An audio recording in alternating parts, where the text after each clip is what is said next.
여러분, 이 터뷸런스라고 혹시 아시나요? 터뷸런스. 낮에 태양열을 받아서 잘 데워진 공기가 급격히 상승하는 그 자리를 차가운 공기가 이렇게 막 메워지려다가 보니까 이 대기가 움직이는 그런 것을, 풍속이 굉장히 커지는 그런 어떤 예측하기 어려운 기류를 터뷸런스라고 합니다. 현대 비행기, 여객기들은 이 터뷸런스, 난기류를 미리 탐지하고 피하기 위해서 이제 레이더를 많이 사용을 한다고 해요. 이 구간에 지금 현재 이런 것들이 있으니까 조금 좀 돌아서 간다든지 여러 가지 방법을 사용하죠. 그런데 아무리 좋은 어떤 설비, 레이더가 있다 하더라도 갑작스러운 어떤 이상 기류에 관하여는 사실 잘 인지하지 못한다고 해요. 그래서 항공기를 운전하는 이 파일럿 같은 경우에는 본인께서 판단하시면서 이렇게 운항을 하는 것으로 알고 있습니다. 저는 비행기를 잘 타는 편입니다. 많이 타본 것은 아니지만 비행기를 타고 저는 누구보다도 화장실을 잘 안 간다고 개인적으로 생각을 하고, 한 16시간인가? 제가 가장 오래 탄 것이 한 17시간 정도 비행기를 탄 적이 있는데, 단 한 번도 화장실을 가지 않았던 제 스스로를 바라보면서 나는 참 비행기를 잘 타는구나. 또 제공되는 식사에 별로 그렇게 저는 목 메이는 사람은 아니어서 식사도 많지 않고 중간 자리에 앉아도 그냥 가만히 이렇게 갔던 그런 기억이 나요. 제가 왜 이 비행기를 이야기를 드리냐면, 저는 비행기를 탈 때마다 늘 잘 타는 제 어떤 체질이 있지만, 그래도 비행기 탈 때마다 생각나는 날이 있어요. 그날이 바로 터뷸런스를 만났던 한 15년 된 것 같아요. 네, 제가 오랜 시간 비행기를 5시간 가는 거리에 비행기를 탄 적이 있어요. 5시간이면 긴 것은 아니잖아요. 잠깐 자고 나면 도착하는 그런 때에 갑작스러운 이 터뷸런스를 만났습니다. 보통 여러분 경험해 보신 분도 있으시죠? 타시면 바이킹처럼 이렇게 그런 느낌이 이렇게 느낌이 이제 좀 있죠. 근데 제가 말씀드리려고 하는 저의 인생의 터뷸런스라고 하면 40분 정도 이 일이 있었던 기억이 나요. 처음에 이렇게 흔들리고 있을 때 재밌다. 곧 이제 좀 잠잠해지겠지. 이게 이제 시간이 1분, 2분, 3분, 한 40분 가는데, 제가 그때 기록을 찾아보니까 그때 기록을 했던 다른 분들 있더라고요. 그날에 비행기를 탔던 분들이. 정말 40분간 그 난기류를 만나서 고생했던 그 시간 속에서 날씨가 그렇게 나쁘지 않았습니다. 갑작스럽게 막 천둥이 보이기 시작하더니 위에 올라갔다가 내려갔다가 이런 시간들이 반복되면서 굉장히 공포를 떨었던 그런 시간이었어요. 저에게 있어서의 공포는 평생 잊지 못할 공포의 시간이었습니다. 마치 한 10여 분 정도 지났을 때는 이러다가 내가 천국에 가는 거구나. 15년 전 정도이기 때문에 제가 그렇게 나이가 어려웠을 때는 아니라고 생각을 했고, 주님이 이제 내가 하늘나라에 들어가겠구나 이렇게 반짝반짝 몇 번 하다가 주님이 나타나시겠다 이런 생각을 하게 됐어요. 저는 그 가운데 자리에 앉아서 이렇게 팔짱을 껴고 물론 잠이 다 깼지만 자는 척 이렇게 애써 자는 척 하면서 기도를 하기 시작했습니다. 제 기도가 한 30분 정도 했던 것 같아요. 주님 이렇게 주님 만나는 것 같아요. 결혼한 적이 아니어서 주님 결혼도 해야 되는데 주님 이렇게 저를 데려가십니까? 주님. 옆에 있던 친구들도 너무 여유롭게 신문 보고 있었던 친구들이 갑자기 기도를 하는지 그들이 뭘 하는지 뭐라고 웅성웅성 거리면서 정말 어려웠던 그 시간에 문득 지금 제가 이 말씀을 준비하면서 그때의 40분을 기억할 때마다 위험천만했던 그런 시간이 아닌 하나님의 전능하심과 하나님의 말씀의 어떤 그 위엄을 제가 그 시간에 15년 전에 경험한 시간이 아니었나 이런 생각을 해보았습니다. 오늘 본문을 한번 다시 보여주시겠어요? 주님이 이런 말씀을 하세요. 번개가 하늘 이편에서 저편으로, 번개가 하늘 아래 이쪽에서 번쩍이어 하늘 아래 저쪽까지 비침같이.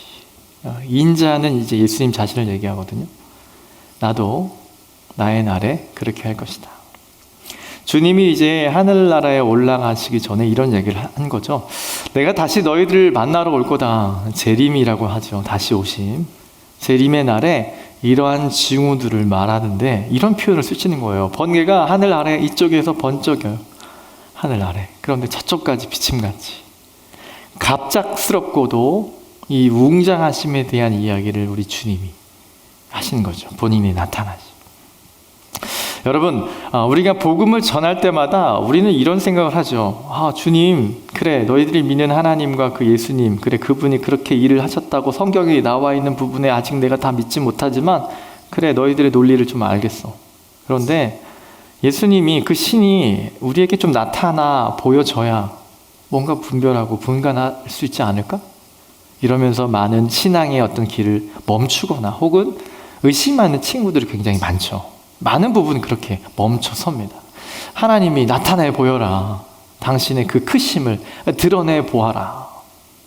그런데 저는 제가 경험했던 그 40여 분의 시간 가운데 하나님이 저를 포함해서, 저는 그때도 크리스찬이었기 때문에 그 비행기 안에 있었던 수많은 인종의 사람들에게 당신의 그 번개가 하늘에서 이쪽에서 저쪽까지 비춰짐에 이 예언의 말씀도 그들 가운데 기억나게 하지 않았을까?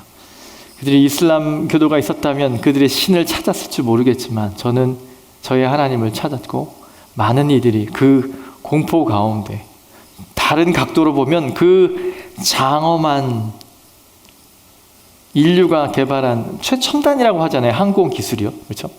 정확한 계산이 필요한 것이고, 그 최첨단의 우리의 첨단이라고 하는 그 뾰족한 그 끝에 서 있는 기술의 정점에서 하나님의 그 탁월하심 가운데 여지없이 움직여지는 그 비행기 안에서 저는 주님을 기억할 수 있었습니다. 여러분, 이런 식으로 하나님이 저와 여러분에게 하나님의 말씀을 알려주신다면, 제가 예를 들은 하나님 좀 보여야 내가 믿겠어, 그분의 크심을 내가 좀 눈으로 봐야 알겠어 라고 하는 이들에게 어떠한 대답이 되지 않을까, 이런 생각을 해봅니다.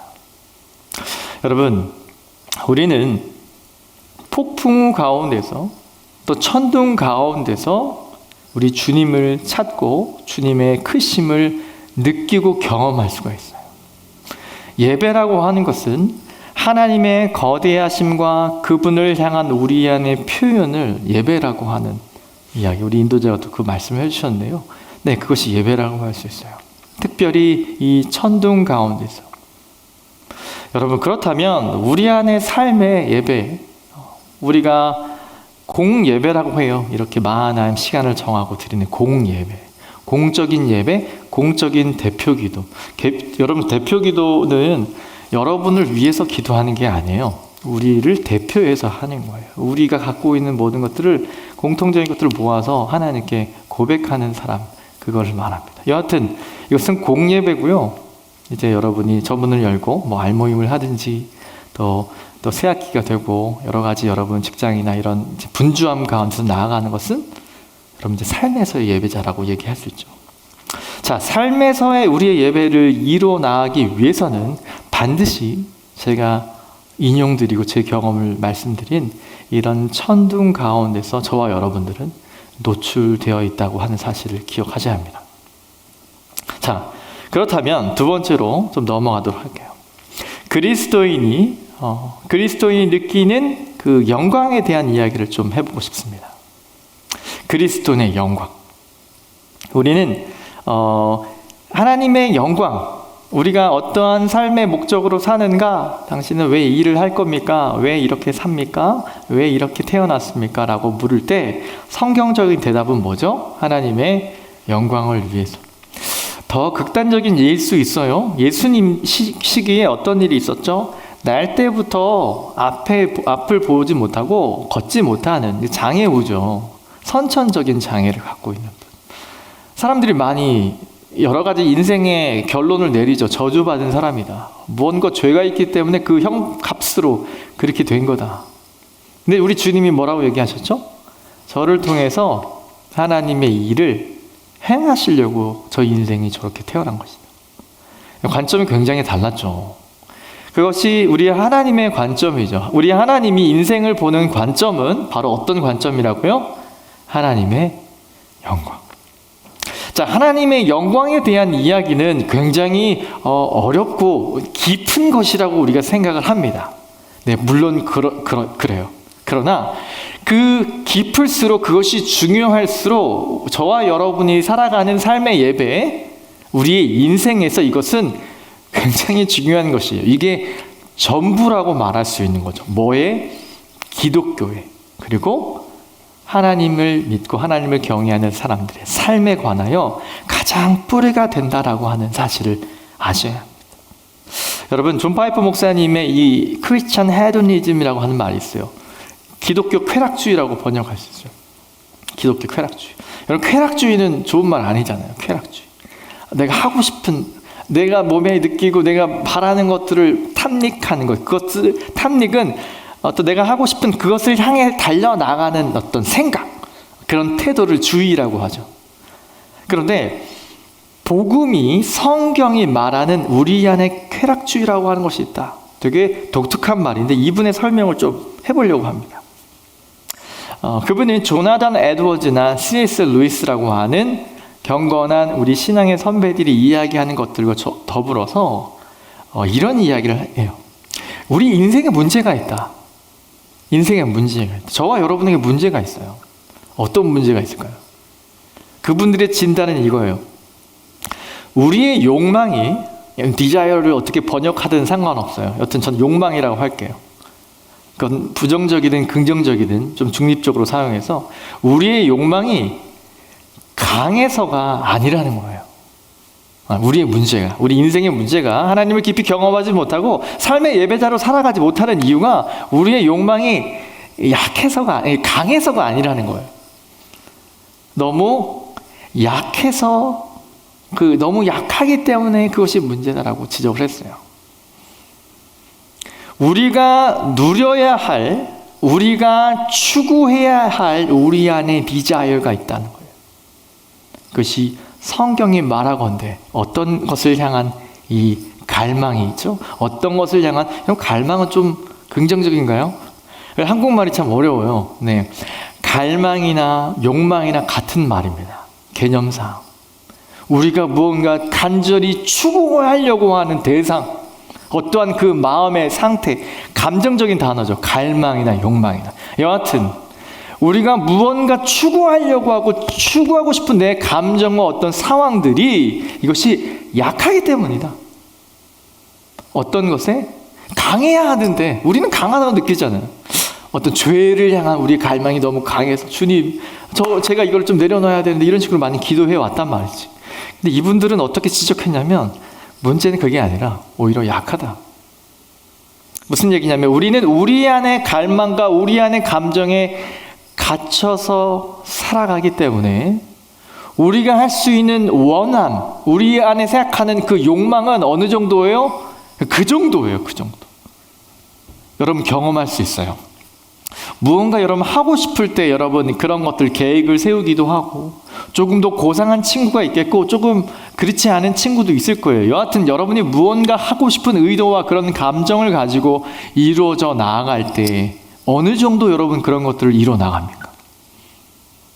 여러분 가깝게는 우리가 이제 고3 시기를 다 겪었잖아요. 우리 대한민국 한국 교육 참 어렵잖아요. 열심히 경쟁하는 그런 열심히 공부해서 대학에 가는 것이 첫 번째 우리 안에 어떤 갈망일 수 있죠. 나는 저 학교에 꼭 들어갈 거야. 나는 어디 꼭 들어갈 거야. 이런 마음들. 그 다음에 여러분 어떤 갈망이 있습니까? 직장이 있는 거고 또 어떻게 해요? 그러면 또 이제 이성에 대한 어떤 부분이 있고. 자, 우리는 그런 갈망들로 살아갑니다. 그런 갈망에 그런데 약한 것이 문제라는 거죠. 무엇을 향한 우리의 갈망이 얼마나 약한가. 이런 예화를 C.S. 루이스는 했죠. 우리가 하나님 앞에서 우리가 갖고 있는 문제는 우리는 바닷가에서 여러분 휴가를 한번 간다고 생각해봐요. 여러분 바닷가라고 생각해보세요. 정말 따뜻합니다. 물도 굉장히 깨끗하고 이제 코로나가 더 없어. 이제 마스크도 없어. 네, 옆에는 이렇게 여러분이 좋아하는 음식들이 즐비하고, 네, 뭐 마이애미가 될지, 뭐 동해 바다가 될지 어느 바다, 정말 멋진 그런 바닷가에 있다고 생각해봐요. 여러분 휴가를 거기에 보낸다면 여러분 몇 점짜리 휴가일까요? 네, 여러분 가고 싶지 않나요? 네, 우리 온라인에 계신 분들만 다녀오십시오. 네, 우린 정말 그런 휴가가 있었으면 좋겠어요. 그죠? 네, 그런 휴가가 참 하루라도 있었으면 좋겠습니다. 그런데 비유컨대 우리는 그런 멋진 바다에서 휴가를 상상할 수 없기 때문에 우리가 할 수 있는 이 즐거움은 마치 여러분 저는 옛날에 그런 경험 많이 했는데 옛날에는 이렇게 밖에 나가면 건물들 짓는 데가 많았어요. 그래서 옆에 모래도 있고 시멘트가 있고 옛날 이제 모래를 이렇게 삽으로 축축 치면 그 입자를 곱게 한다고 그런 것들 아저씨도 왔어. 그러면 그 밑에 가서 이렇게 두꺼봐 이런 거 하고 놀았어요. 전혀 이해 못 하시죠? 옛날엔 그렇게 놀고 그 지저분한 거 가지고 맨날 친구들 앉아가지고 두꺼봐 뭐 흠집 주고 이런 얘기하면서 소꿉놀이 여자들은 하고 남자애들은 이렇게 두꺼비 얘기하면서 그렇게 늘 보내고 집에 가면 엄마한테 어떻게 해요? 또 너 거기서 놀다 왔어. 손톱에 떼며 지저분하며 맨날 혼나고 하죠. 그런데 저의 어린 시절에 그거는 정말 저에게서는 행복했던 제 안의 갈망이었어요. 학교 끝나면 오늘도 두꺼비 하러 가자. 제가 이 비유를 왜 드리냐면 C.S. 루이스는 이런 얘기를 한 거예요. 우리가 생각하는 갈망의 정도는 언제나 늘 진흙탕 가운데서 만드는 그런 진흙 쿠키를 만드는 정도예요. 그냥 공사장의 지저분한 위험한 천만한 그곳에 그냥 잠깐 그냥 유익을 취하는 것으로만 그런 장난을 치는 아이와 같다는 거죠. 우리의 욕망이 어때요? 너무 작고 너무 약하다는 거예요. 가장 중요하고 가장 필요한 거대한 것에 대한 욕망은, 그런 갈망은 우리에게 없다. 여러분, 우리의 욕망은 더 커져야 돼요. 이 대상도 분명해져요. 여러분, 여러분이 욕망과 갈망에 대한 이야기를 하면 뭐 인생의 여러 가지 어떤 뭐 감각들, 뭐 이런 좀 물론 죄성들이 굉장히 많죠. 여러분 그런 거 한번 해보세요. 이거 채워질 수 없는 갈망이 있어요. 내 원이 하면 할수록 이게 더 커지는 게 아니라 점점 적어짐을 느껴요. 순수한 갈망의 차원에서만 여러분 경험해 보면 내가 더 갈망이 계속 굶주려져요. 하긴 하는데 이런 일도 내가 정말 좋아서 하긴 하는데 이것이 더 이상 내게 이전처럼 좋아지지 않을 때가 온다는 거예요. 우리의 인생은 우리로 하여금 갈망을 점점 몸이 건조하게 만들죠. 나 예를 들면 친구끼리 만났다고 해봐요. 야, 오늘 어디 놀러 갈래? 저번에 갔다 왔어. 그러면 저기 한번 가볼까? 거기 너무 피곤한데. 여러분, 교제하는 지체 가운데 여러분 한번 생각해 보세요. 오늘 우리 어디 갈까? 영화 보기 너무 따분하고 거긴 가긴 그렇고. 여러분 어떻게 좀 흥미롭습니까? 그 관계가? 네, 점점 무미건조하고 너 나 싫어하는구나 이렇게 결론 내리죠. 네. 여러분, 또 온라인에서 있는 여러분, 우리는 인생에서 우리의 욕망과 우리의 갈망에 대해서 경험해 보며 살아갈 때 많은 경우 여러분 나이 정도 되면 인생의 욕망과 갈망에 대해서 어느 정도 경험한 사람들이에요. 그리고 그 갈망이 더 이상 내게 채워지지 않음도 여러분 알아요. 그런데 성경은 우리에게 뭐라고 말하냐면 그 갈망을 더 극대화시키라고 말하고 있어요. 자, 그것이 예배예요, 예배. 여러분, 우리의 욕망은 너무 작습니다. 가장 중요하고 필요한 거대한 것에 대한 욕망은 늘 언제나 작아져요. 조나단 에드워즈가 지적했듯이 삼위일체의 모습으로 전능하신 하나님, 여러분 한번 그분을 한번 생각해 보세요. 이 모든 만물을 지으셨어요. 구름도, 이 대기도, 모든 것들을 만드신 그 하나님이 성경 속으로 좀 이야기하는 겁니다. 그분이 자신의 기쁘신 뜻대로 누구를 지으셨어요? 인간도 지으시지만 타락한 저와 여러분을 위해서 예수 그리스도로 우리에게 오셔요. 자, 성경적인 표현입니다. 하나님, 성부 하나님이 성자 하나님을 바라보면서 기쁨을 금할 수 없었대요. 여러분의 감정이 아니니까 우리는 그냥 머리로 이해하는 거예요. 그 삼위 하나님을 지금 말씀드리는 거예요. 모든 것을 창조주 하나님이 인간의 몸으로 오신 그 성자 예수님을 바라볼 때 기쁨을 감출 수가 없었대요. 또 그 사역 가운데 역사하시는 성령 하나님, 그분도 하나님의 그 영광의 기쁨으로 그 삼위 하나님은 놀랍게 당신의 영광이라고 하는 것들을 만들어내시고 우리로 하여금 그분들 안에서는 그 기쁨이라고 하는 뭐가 나와요? 그럼 감정이라고 하는 게 나와요. 감정. 자, 여러분, 하나님 자신에 대한 생각과 하나님의 아들이시며 그분을 향한 기뻐하심을 성령 하나님 안에서 스스로 드러내는 것, 이것을 하나님의 영광이라고 하는데 우리는 그것에 대한 바른 생각이 필요해요. 그래서 교리 공부를 하는 겁니다. 말씀을 읽다 보면 이런 것들 체계가 정해져요. 바로 삼위 하나님이 어떻게 계시고 어떻게 저와 여러분을 지으시고 관계하고 계시는지 알 필요가 있어요. 그리고 그 사실을 올바르게 우리가 배워야 될 필요가 있고요. 그리고 그 다음에는 오늘의 포인트예요. 그 사실에 감정적으로 반응하는 것이 필요해요. 이것이 우리가 해야 될 욕망이라는 거예요. 극대화돼야 될 욕망.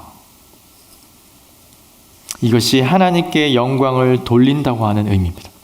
삼위 하나님의 일하심에 관하여 우리는 오랜 시간 배워왔어요. 삼위는 이렇게 계십니다. 이렇게 배워왔죠. 하지만 그 지식에 관한 우리의 감정과 반응은 여러분 어떠세요? 목사님 어려워요. 이렇게 얘기합니다. 어려워요. 쉽다고 하는 말은 안 해요.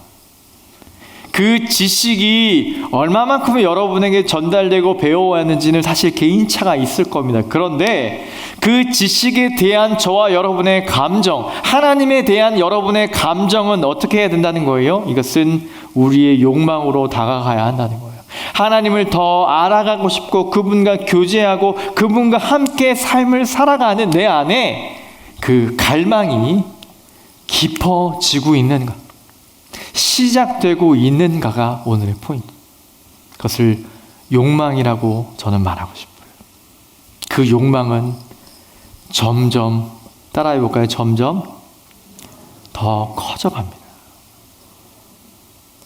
이 하나님을 향한 내 마음에 그분의 삼위 하나님이 계시고 나를 향한 그 사랑과 그 은혜가 경험되면 그분을 향한 내 갈망은 점점 눈덩이처럼 커져버려요.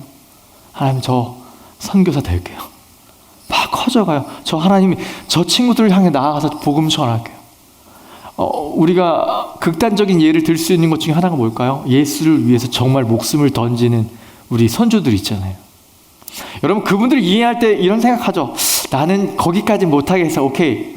그 이야기를 하는 게 아니라 다른 면으로 그분은 어떤 생각으로 그렇게 하실 수 있었을까라는 생각해 보세요.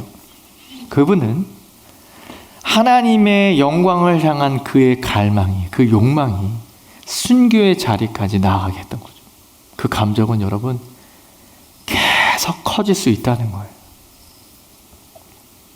여러분, 우리 하나님에 대한 여러분의 감정과 반응을 한번 생각해 봅시다. 제가 지금까지 한 20분간 드린 이야기들은 골자로 두고 여러분 한번 현장에 저와 여러분에게 한번 와봅시다. 여러분, 하나님과 예수님에 대한 여러분의 감정과 반응은 어때요? 언제 여러분 마음이 좀 뜨거워지고 하나님, 여러분 간절해질 때가 언제죠? 많은 경우는, 많은 크리스찬들은 자신의 필요함에 대한 감정이에요. 나의 필요함, 내가 어려움을 당하고 내 어떤 필요함이 생겨질 때에 내 필요함에 대한 간절함 때문에 그분을 향해서 그렇게 고백할 때가 사실 되게 많습니다.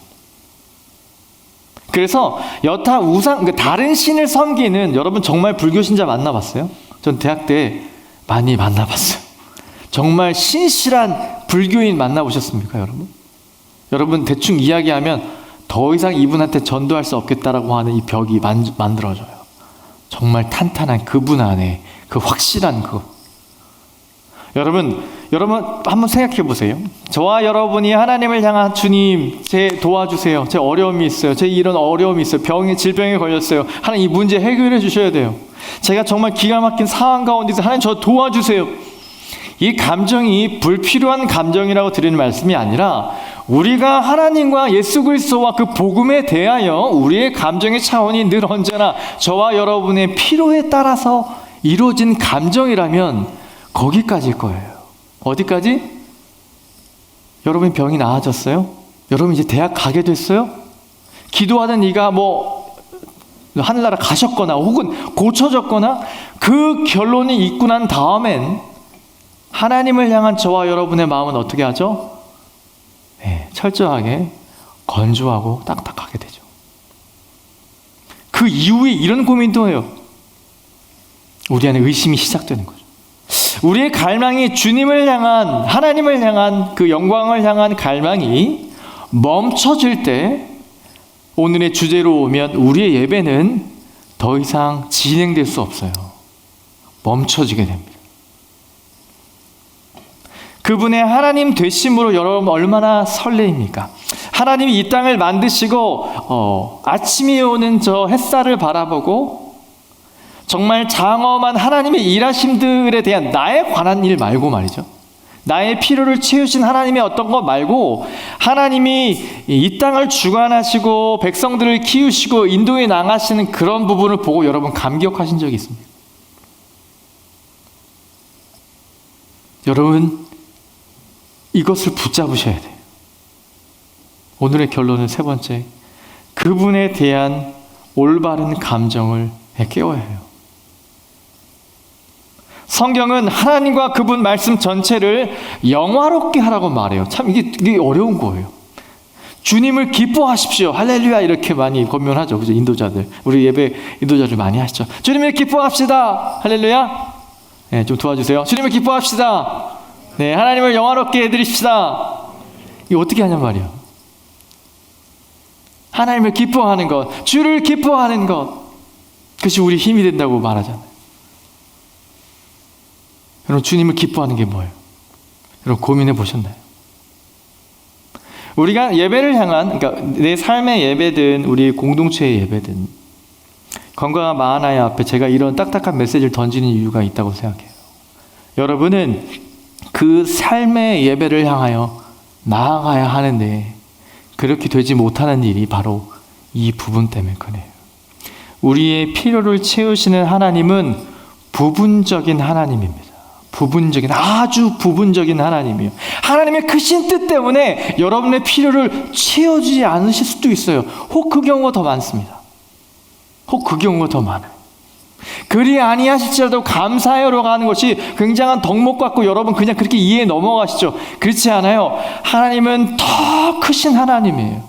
더 크신 하나님으로 저와 여러분을 키워가시는 분이에요. 전혀 우리는 바닷가에서 그 피서를 생각하지 못하지만 그분은 우리를 그렇게 인도하시는 분이에요. 그렇게 크신 하나님이 저와 여러분을 인도해 나가신다면 우리는 우리의 필요에서부터 시작됐던 조금은 초보적인 신앙의 모습, 예배의 모습에서 이제는 뭐예요? 이제는 여러분 삶과 이제는 여러분 앞에 있는 말씀, 그것을 놓고 정말 하나님을 기뻐하고 하나님을 예배할 수 있어야 한다는 것이죠. 하나님을 기뻐하라고 성경은 말하죠.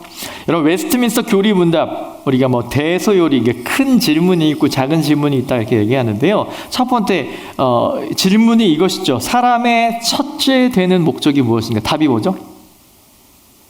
죄송합니다. 답이 뭐죠? 사람 때문에 하나님이 사람을 주셨는데 사람의 첫째 되는 목적이 뭘까요? 네, 감사합니다. 하나님을 영화롭게 함과 영원토록 하나님을 온전히 즐거워하는 것이라고 우리가 외우고 해요. 두 가지입니다. 하나님을 영화롭게 하는 것 and 하나님을 즐거워하는 것. 오늘 설교의 포인트예요.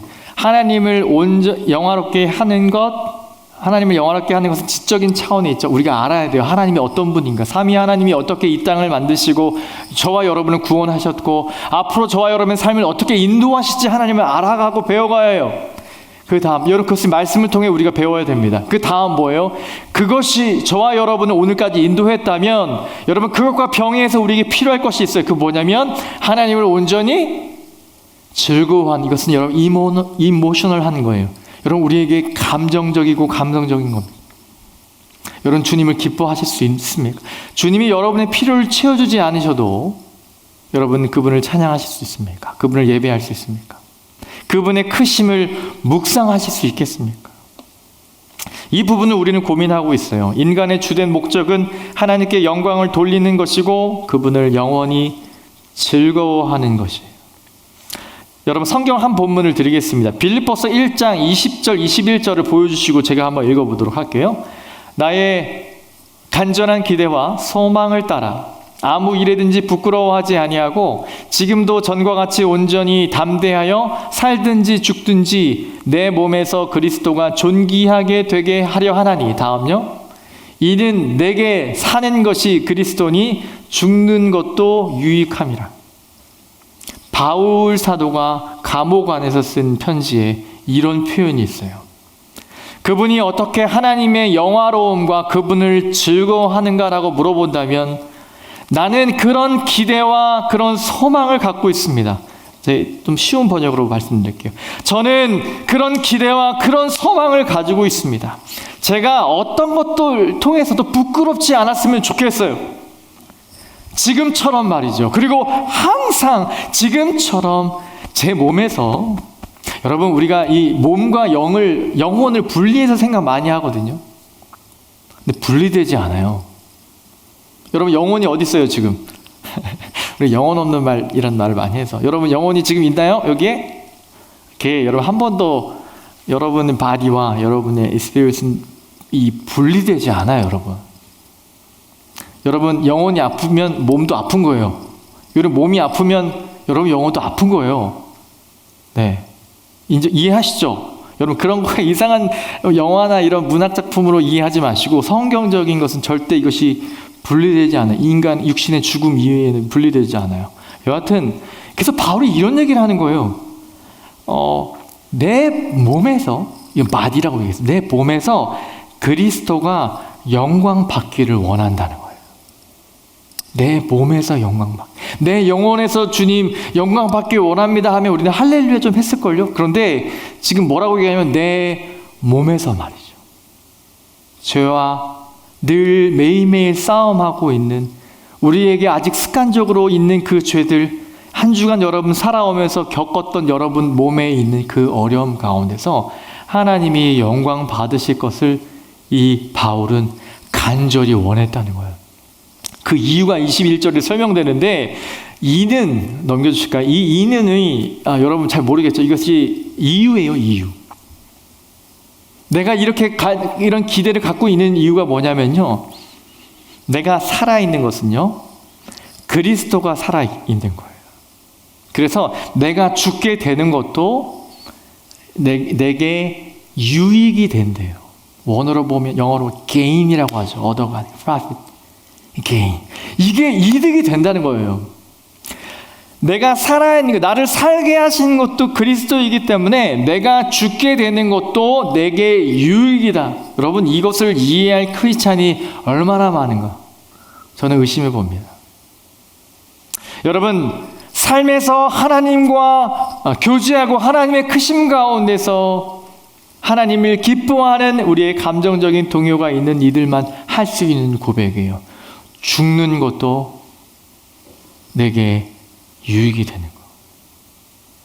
이 죽음은요 그냥 영적인 죽음을 얘기하는 게 아니라 정말 to die 하는 거예요. to die. 여러분 저는 신천지가 그 교리를 갖고 있어서 신천지가 부각되는 것 같은데 그렇지 않아요. 그 앞전에 수많은 이단 교리가 이런 이야기를 합니다. 내가 구원을 받기 위해서, 영원한 생명을 받기 위해서 내가 올바른 행동을 해요.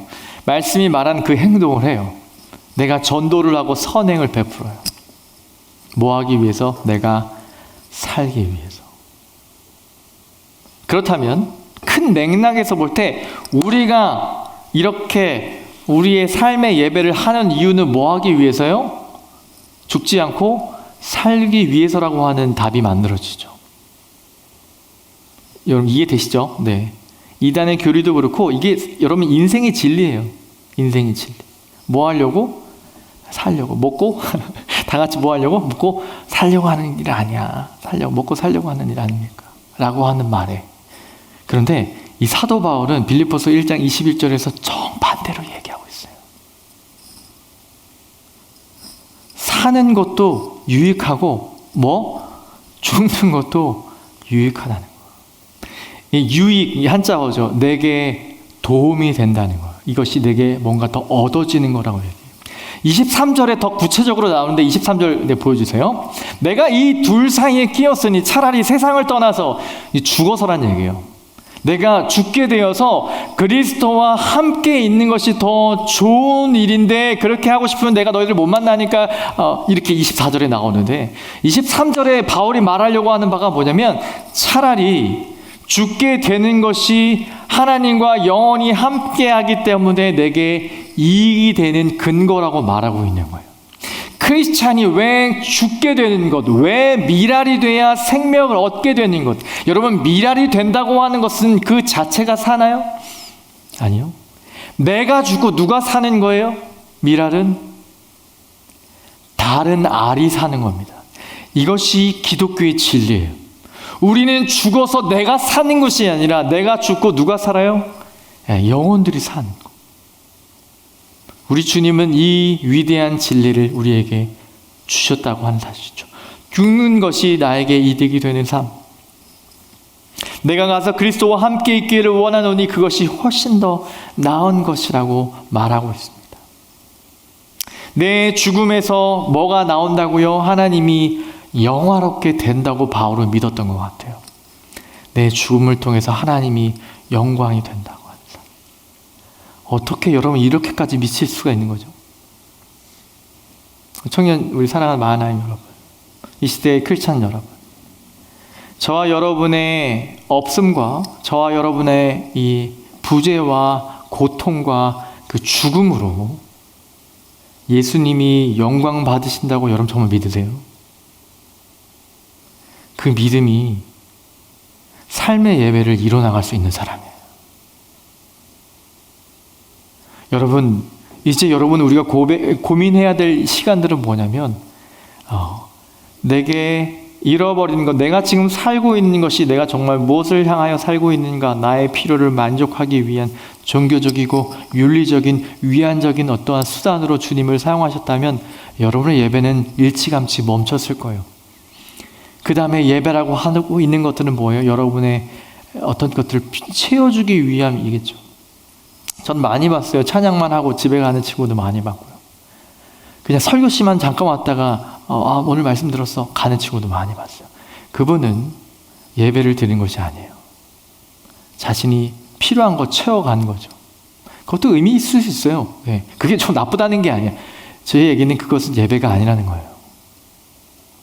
여러분, 하나님을 기뻐하고 우리 삶에서 역사하시는 하나님과 나의 필요를 채워주실 뿐만 아니라 나의 존재로 내가 밥을 먹고 내가 알바를 하고 내가 팀미팅을 하고 내가 어떤 PT를 하고 여러 가지 일들이 분주한 가운데 여러분 또 어제까지 제가 우리 초등 1, 2부 수련회 스텝 가운데 있어 보면 우리 청년들 너무 멋지게 잘하시는 모습 보고 되게 감사와 감명을 많이 받았어요. 얼마나 힘들까.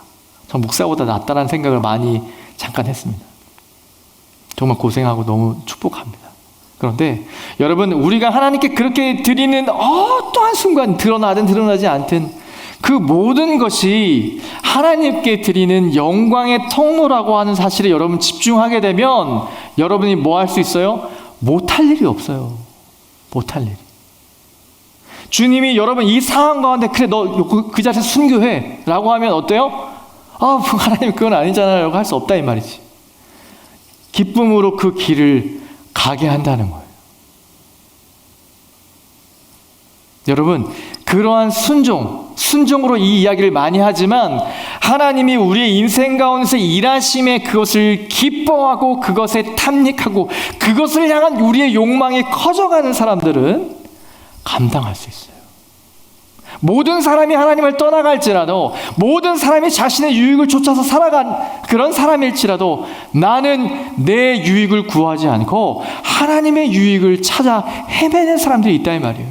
그 사람이 삶의 예배자예요. 정말 저와 여러분의 인생의 가치는 그곳에서 있어요. 여러분이 하고 있는 그 일의 가치를 찾지 마세요. 여러분이 주어진 것들은 다 제한적이에요. 그것을 얻을 수 있는 욕망은 부분적이에요. 그러나 하나님이 저와 여러분에게 허락하신 자리에서 하나님이 주시는 그 일들로 아파하며 때론 기뻐하며 또한 아버지 일구어가고 나가는 그 모든 작고 크고 작은 일들을 해 나가면서 주님과 동행하고 내가 지금 살아있는 것이 내가 사는 게 아니구나. 예수님이 성령님이 내 안에 이런 마음을 주시고 내가 살고 있구나 알아가는 그 예배예요. 여러분 예배. 하나님 너무 힘들어요. 너무 힘들어요. 제가 이렇게 해서 만약에 하나님 데려가셔도 너무 좋을 것 같아요. 여러분 인생을 살다 보면 살고 죽고 우리 병이 더 심해지고 나아지고가 우리에게 달려있지 않음을 알아요. 여러분 비행기나 제가 터뷸런스 얘기를 한 이유는 그런 어떤 상황들 내가 잘못하면 목숨을 잃어버릴 수도 있겠다라고 하는 위험천만에서 우리는 이런 경건한 생각을 하게 돼요. 내가 지금 하나님과 같이 살고 있나? 내가 정말 삶의 예배로 나아서 그렇게 하나님을 기뻐하고 있는가? 아니면 내가 이거 필요하니까 하나님께 가서 기도해야지. 여러분 선택은 여러분이 하시는 겁니다. 우리가 하나님께 끌린다면 하나님의 크심과 하나님의 그 탁월하심을 여러분 정말 여러분의 필요를 채워주시고 여러분을 가르쳐주신 그 하나님과 그 성령님에 대해서 여러분 그분께 끌린다면 여러분 그분과 함께 시간을 보낼 수밖에 없어요. 우리는 하나님과 함께 시간을 보내는 것을 어떻게 돼요? 즐기기 시작하죠. 여러분 예배드림에 여러분 이 즐김이 있으세요? 말씀하고 말씀 묵상하고 찬양하는 것에 여러분 이 즐김이 있으십니까? 이것은 좀 이상해 보이는 것이 아니에요. 이것은 감성적으로 여러분 더 우리의 욕망이 커져야 돼요. 하나님은 우리가 만족할 때 우리의 보물이세요. 하나님은 영광을 받으시고 하나님 지극히 높으신 분이 되시는 거예요. 그래서 하나님이 우리 안에 가장 영광을 받으신다는 이 진리는 예수 그리스도 안에서 가장 커지게 되고 그분 안에 또 우리가 그분 안에 가장 만족할 때 그것은 바로 하나님의 영광이 되는 거예요. 여러분 삶에서 예수님이 가장 크신 분이 된다. 그것이 하나님의 기쁨이 되고 영광이 된다라고 하는 것 여러분 기억하세요. 여러분이 어떤 자리에 계십니까? 그 자리에 하나님이 거하신다고 하는 하나님이 살아계시고 여러분의 삶에 예배를 받으신다고 하는 확신으로 나아갔으면 좋겠어요. 그것을 가장 소중히 여기십시오. 그리스도를 가장 소중히 여기시고 그분을 향한 그 갈망과 그 욕망을 채워가는 더 커져가는 하나님 여러분 되기를 주님의 이름으로 축원합니다. 우리 찬양하며 나아가겠습니다.